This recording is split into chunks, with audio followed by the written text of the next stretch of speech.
There he is.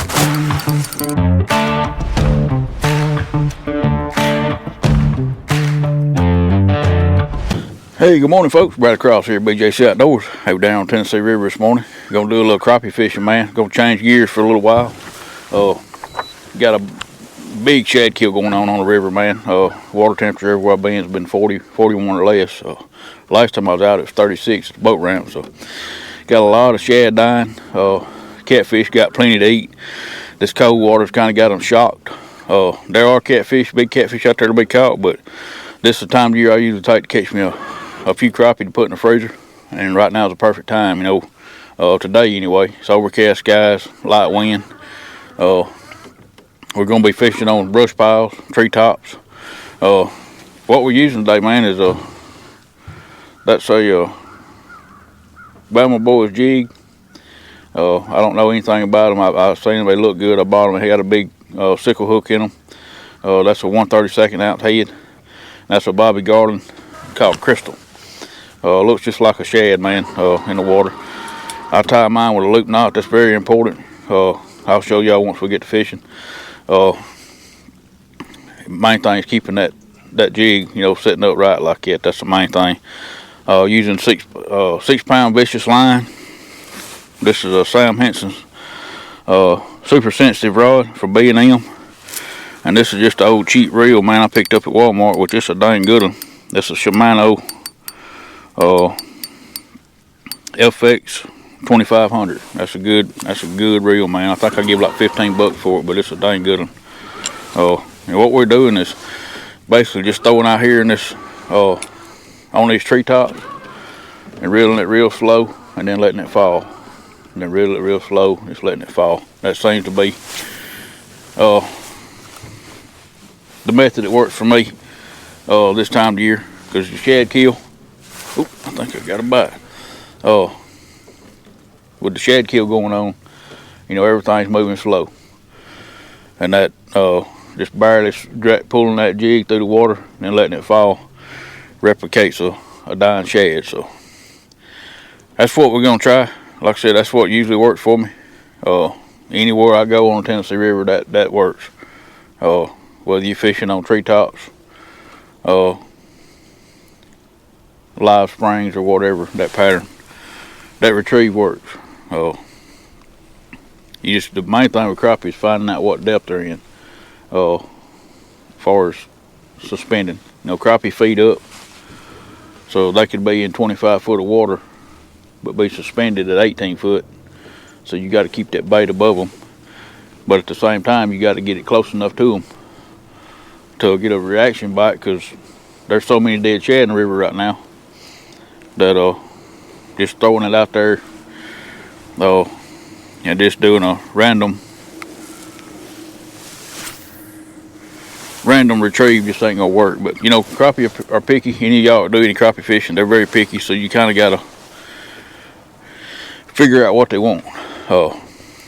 That's one reason I use this high vis line, because I can see that tap, because 9 times out of 10 that's all you gonna see is that tap. And if you don't get the hook in them during that tap, they're gonna spit it back out. Like I said, first thing you gotta do is figure them out, man, what depth they're at, so you can keep that bait above them. And one thing you definitely don't want to do is get too close and spook them. And when they get, sit up in a certain spot, you can have some fun with them. You can fill your cooler up fast. There he is. I know we'd finally get one. That's a good one too.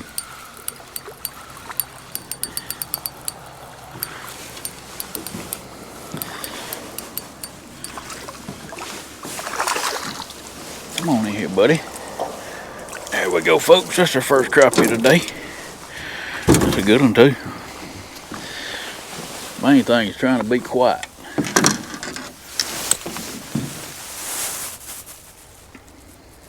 I'm sitting pretty close to this treetop here, and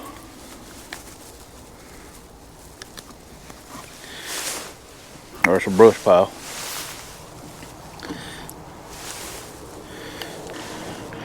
That's a good one though. I sure appreciate you, bud.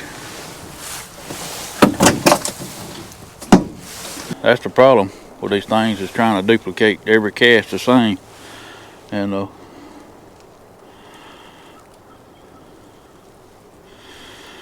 because that's usually how it works. You know, you gotta get it down to that same depth. Just about every cast. And then allow the fall to be pretty much the same on every cast. You know, if it's a big, wide spread of them, you know, it ain't too bad. It ain't, you know, it's not that difficult. But until you determine that, a lot of times it's just little small wads of them.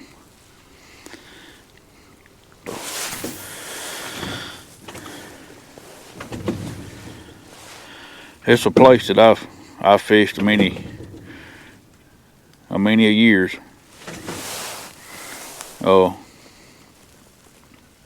Even when I was a kid, and come over here and fish for bass or catfish, crappie, whatever I catch, bluegill, shellcracker. But when they flooded the Tennessee River, there you go. Yeah, it's a good one right there. When they flooded the Tennessee River, and backed this water up, then all the species of fish that live out in the river that would actually come up in these creeks. Slab daddy there. There's some bigger ones in here than that, but that's a good one. That is a good one. Matter of fact, the smaller ones to me are better eating. There's another good crappie right there, folks. Beautiful colors on them things, man.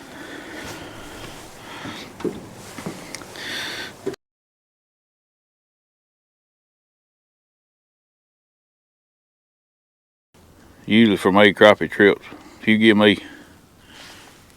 an hour on the water, I'll either have them, or you know, I'll either find them in an hour. Oh, there he is. Oh man, that was a good one right there. That was a good one. I'll either have them in an hour or be headed to the house, because I guess I fished for so long, I know what it takes to catch them, and I know when to fold them, I guess. But crappie's one of them, they're finicky, man. You know, it can be as much as a. Oh, there you go. Come on in here, boy.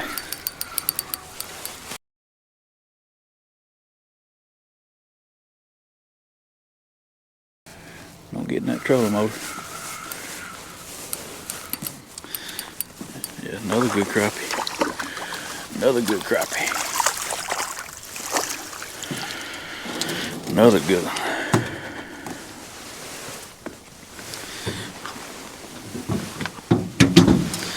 A lot of people get intimidated by crappie because, you know, like I said, they're not an easy fish to catch, because they change from day to day.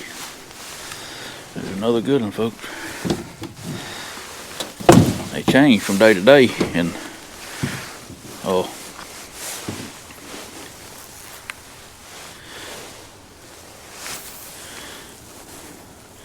and their moves can change instant. You know, you can be catching them. You can be catching them and then just wearing them out. And then the next thing you know, you don't get another bite. Oh man, he had it. We have found them, folks.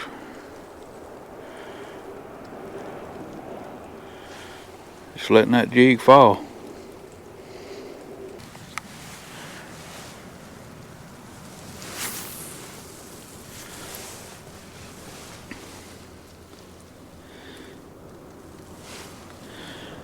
If I catch one more, I'm gonna turn this camera where y'all can see. I didn't want to redo anything until I seen that there was enough here. Oh.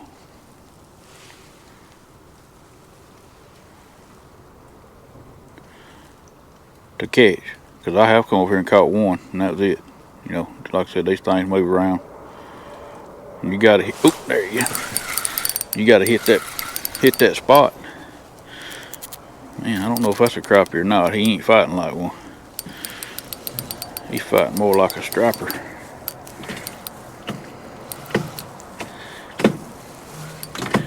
He was. Yeah, that's a striper there. That's a striper there. Our little yellow bass. Little yellow bass. They're usually mixed in with the crappie. They're eating the shad too, so.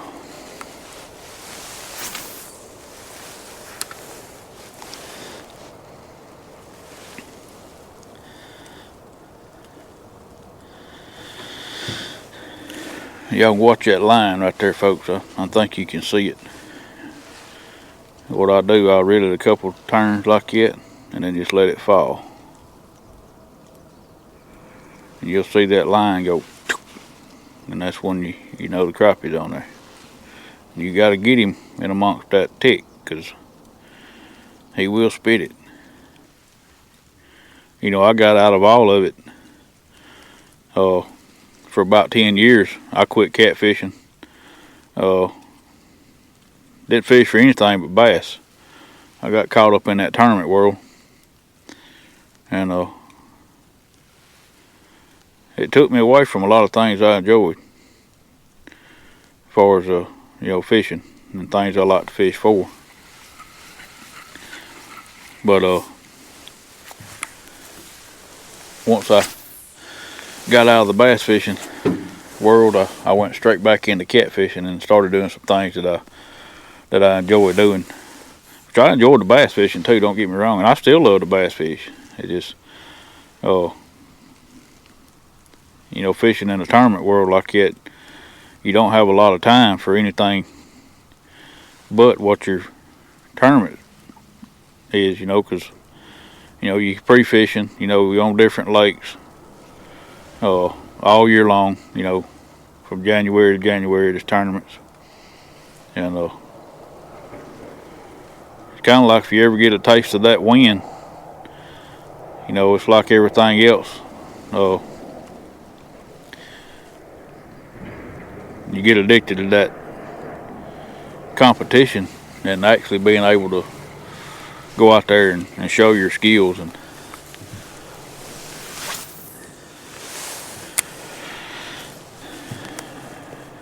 my daughter, one of my daughters, she fished bass tournaments with me, and we had a lot of fun. It was hard, you know, when we first started, because we didn't know a thing about tournament fishing. Fishing out of the same, not this exact same boat, but it was the exact same style of boat. It was a Sea Arc, same exact size, had a little smaller engine on it. But you know, we was out there fishing tournaments out of a John boat, and had a homemade live well, you know, and it took us a little while, about a year, before we finally won one.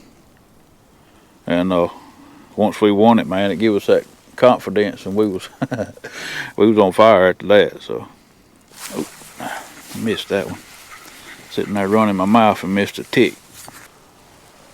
Now, I'm not the greatest crappie fishing, I will tell you that. I'm not going to sit here and act like I am, because I still got a lot to learn when it comes to crappie. But you know, if you're interested in checking out some real crappie fishermen that do it, that can catch them year round, you know, from summer to summer, you know, go check out my buddy Fishing with Domingo. That's his YouTube channel. Now, he catches crappie year round, and and he fishes different styles, different. You know, he'll go from a creek to a lake. He's all over the place. When he fishes, you know, he tells you everything, shows you everything, and great guy, man. Good clean channel. And Richard Jean, the fisher machine, I can't forget about him, man. He's the guru in this, you know. That dude catch a crappie out of a mud hole, and he's, you know, he's one of the best.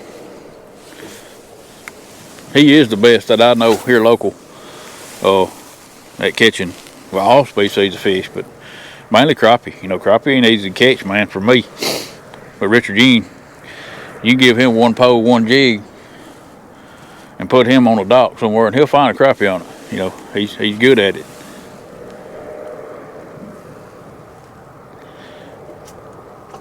But for me, like I said, this is,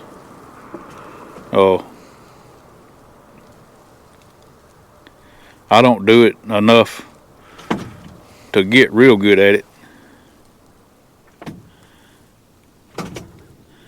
But I do know how to catch them, and I know how to catch them good enough to still have fun with it, you know.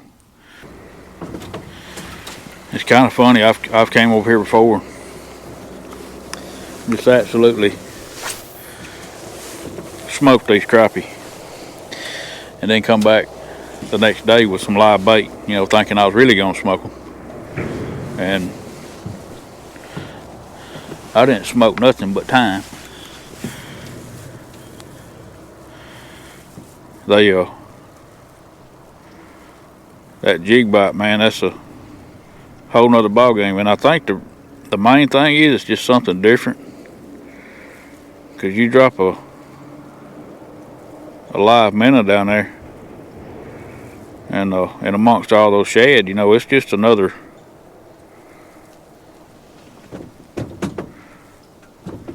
dying shad to the crappie. But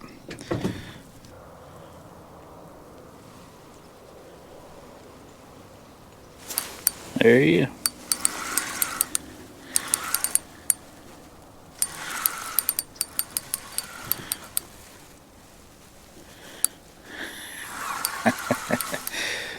Man, I love catching these things.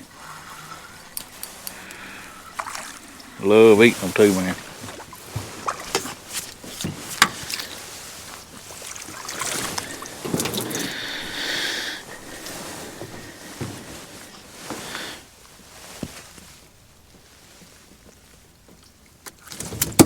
Yeah. Ow, got that hook in my finger, boy. Another nice crappie. We're going to end up filling this cooler up, folks.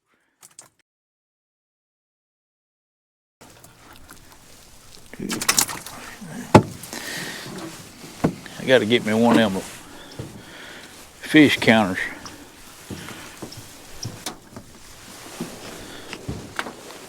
Show y'all something right here, folks. This little shad just come up. He barely got any life left in him, but you can see right there, there's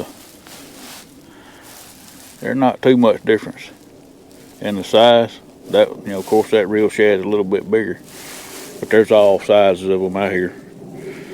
But that's a gizzard shad, and of course it's being overcast skies today. You know, you can play with your colors a little bit, and sometimes, you know, it makes a big difference. And this is a little different here. You can see it's got chartreuse in it. It's called a pepper shad. I've caught a lot. Matter of fact, that used to be all I used. Here or anywhere else I crappie fish. If I couldn't catch them on that color, that's all I had in my tackle box was that pepper shad, chartreuse pepper shad. And if I couldn't catch them on that, I'd just go home. I mean, I didn't try to catch them anywhere else or on anything else. That's all I had in my tackle box. And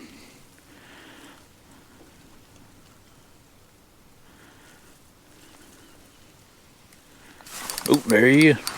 First cast with that pepper shad.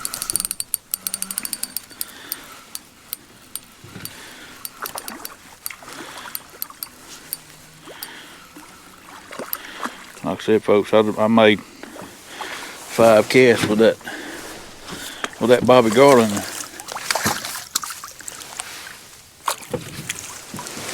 Didn't even get touched, and then I throw 1 cast out there with something that I used to use, hadn't used in a while. Changed size and changed colors and caught one first cast. So they can be finicky, man. I've seen it when they wouldn't. You know, I use just regular lead ball heads that no color, and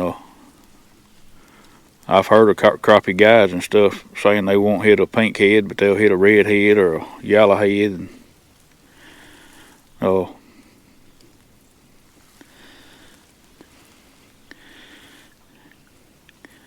in my case, the way I catch them, most of the time it's more the size of the head than it is the color. Because like I said, I don't hardly ever use colored heads. Most of the time mine are just lead heads, and that way you don't have to worry about the color, you know. Because sometimes I think we can overthink it too, you know. A lot of times it's not the fish that are so picky. It's the fishermen not doing everything exactly right on, you know, every given cast, which is hard. It's hard to do everything exactly the same on every cast. Try to hold me straight.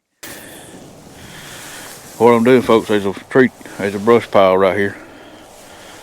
Oh, it's not a big one. I'm just throwing right over the top of it and just reeling it back just a few reels, then letting it go slack. Then I'll reel it a few more. There's one right there.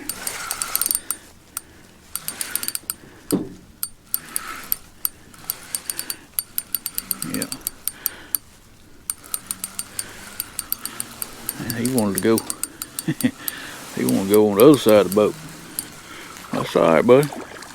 That's all right, buddy. Okay, I see why he knew my net was over here.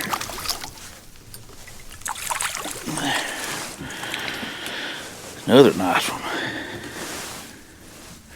Boy, my kids gonna be tickled to death over this. I haven't been able to catch them a mess of crappie in a long time.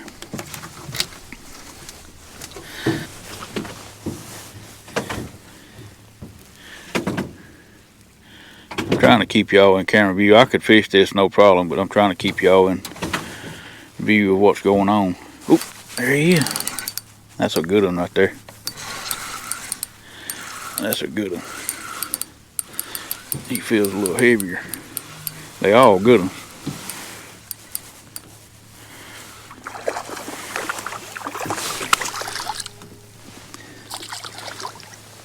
Come on in here, boy. He ain't as big as the other ones, but he fought. He fought bigger.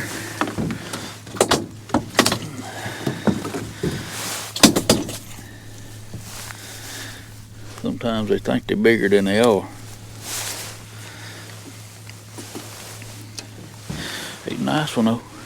Like I said, they legal. They legal. That's a 10.5 inch crappie right there. All right, folks. I am struggling today, man, with this camera positioning, but we're set up now. This is the spot right here that we're gonna stay in. I needed anchor from the front, but the boat slap is definitely a no-no when it comes to crappie. And but I anchor out the back, and you can see you don't hear it at all.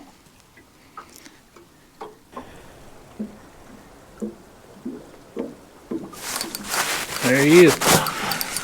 A lot of times when they shut down like that, you know, don't run off and go somewhere else. Just hang around a few minutes and they'll come back and start feeding again. Like I said, I'm not 100% sure that I didn't spook these crappie. That's another good one. I'm not 100% sure I didn't spook them when I got closer to them a while ago. Another nice crappie. Yes, sir. Yes, sir.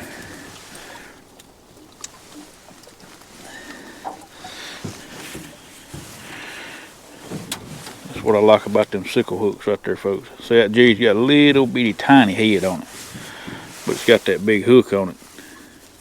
And you see how big the mouths are. And that's not a monster crappie. I mean, that's a 12-inch crappie right there.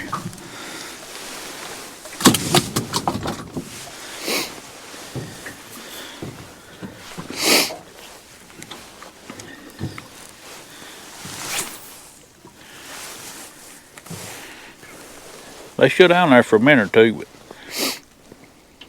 you just gotta hang in there with them, because a lot of times they'll spook, you know. Crappie ain't no dummy for sure. I'm just reeling that thing just as slow as I can.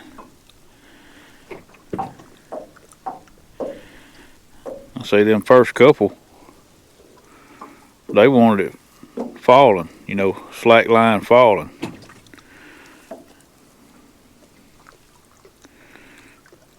That one there,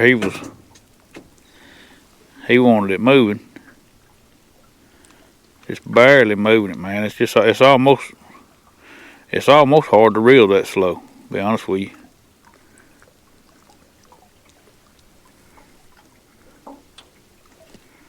It's like watching paint dry.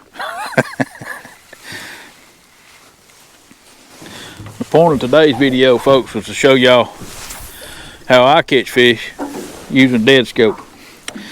I've told y'all before, the ones that's been with me a while, you know, my units show fish that won't bite. So when you find fish on my units, you don't even fish for those fish.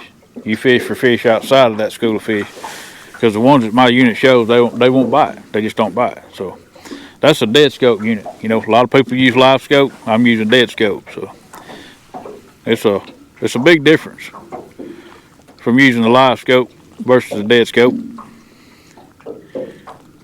Now there's a time, certain times of year, where every species of fish is easier to catch than other times.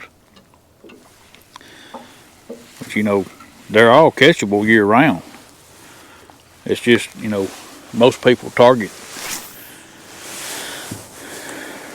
the species that they're after, you know, the easiest time of year to catch it, which makes sense, you know, because I've heard people say, "Oh, I just love to fish." I love to catch fish. I'm gonna be straight up honest with you. And if I'm not catching fish, it don't take me long to realize I need to just go on to the house and come back, try a different day, different time, or go somewhere else, try something else, you know. But I get to fish a lot, you know. A lot of people don't get to fish that much. So when they do go out and have a bad day or don't catch any, it discourages them. And a lot of times they don't want to go back.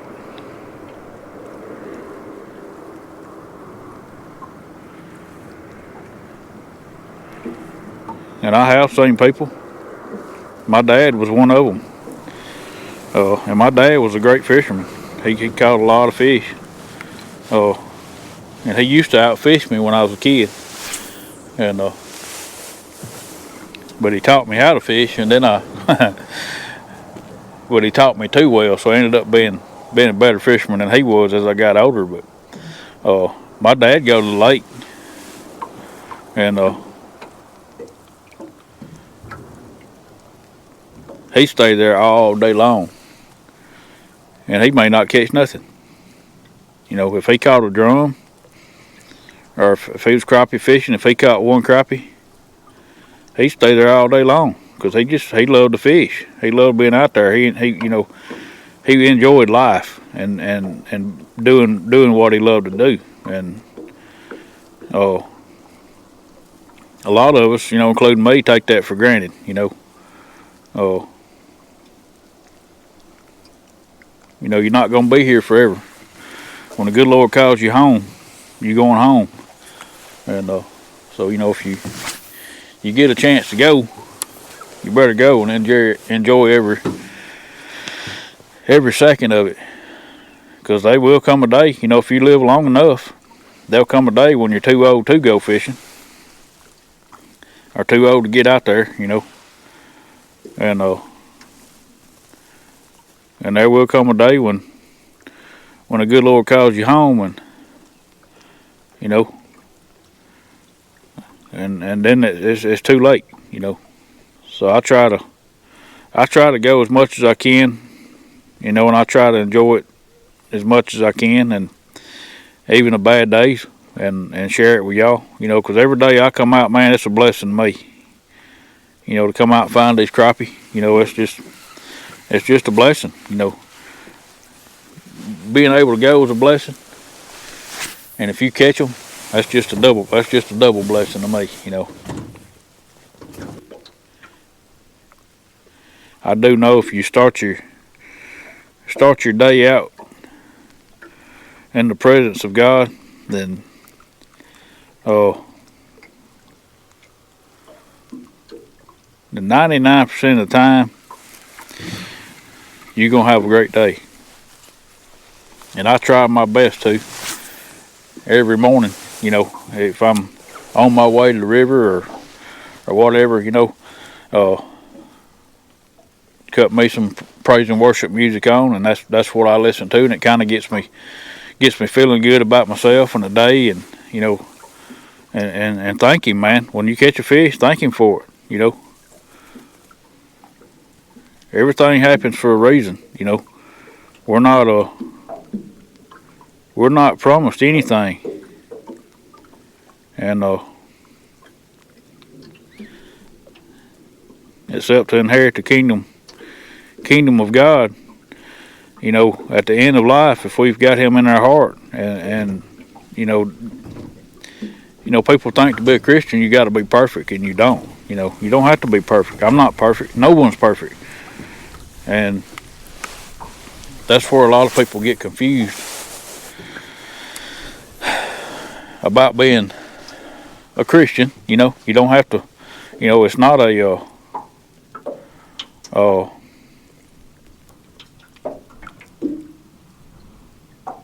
it's not a religion, you know. True Christianity to me is not a religion. You just, I think I had one. Do the best you can do.